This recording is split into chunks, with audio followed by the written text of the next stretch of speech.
Listening to what we pick up in the markets, I think we through the trough. We're selling all our product. We are seeing in gold prices, some increases. Will that last? You and I know that we don't know the answer to that one. But at least from a South African perspective, you have seen the numbers in the midst of this international crisis, lowest prices in many, many years.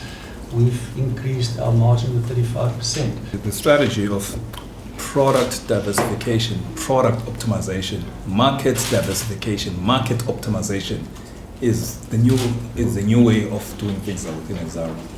And therefore, whereas before we used to always depend on one or two main big customers, in one or two, three segments. Now we're beginning to say, we've got customers who are in Pakistan whom we are following them into Africa as part of their growth strategy, because we've developed such relationships that now as they build cement plants in various parts of the world, they are looking at us being a reliable supplier to them and making sure that we've got the right product mix for whatever requirements that they may be having. In our portfolio, we added the ECC tons in the last 4 months, and they have got 3 different products that actually come from that complex. ECC used to produce 1 product, and now it's 3. India is becoming very important to us. India takes a variety of specs from an RB1 to RB3 up to even a 4A, which is sub RB2 product. So they are not sourcing coal much from Indonesia as they used to. They're preferring to take now South African coal due to the qualities and the ash level. Look at the African market, there's a lot of potential in Morocco and Egypt in the cement market. The market is always on the move. It's a dynamic market. It's not like what it used to be. So I think what becomes very important is to have the right product mix, so that it's things. Once upon a time, China was the flavor of the month. Now China doesn't take anything from South Africa. So if your strategy was dependent on just China, you would have been in trouble.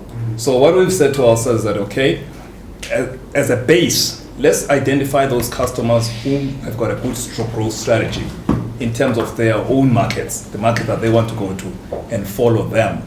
Japan will always be there. We've had the relationship with J-Power for many, many years. Instead, to a large extent, we never had enough product, to be able to supply them. And the idea of having this diverse suite of products I think that is the real thing, because we have always been really looking at the high end, the RB1, because we said we were always being a premium player, and you were being paid premium prices. Nobody pays premium anymore. Okay. So they treat even your semi-soft coking coal, they treat it as a thermal coal. Yeah. So you're not going to get a premium. So why do you produce a semi-soft and sacrifice your yield in terms of doing that, when nobody's going to pay you a premium for that? So I think to a very large extent, what happened with Majuba actually was, in a way, always saying it was a saving grace for us, because with the silo problem that they had, we had to, at that point in time, say, well, do we need to cut back? Should we be cutting back?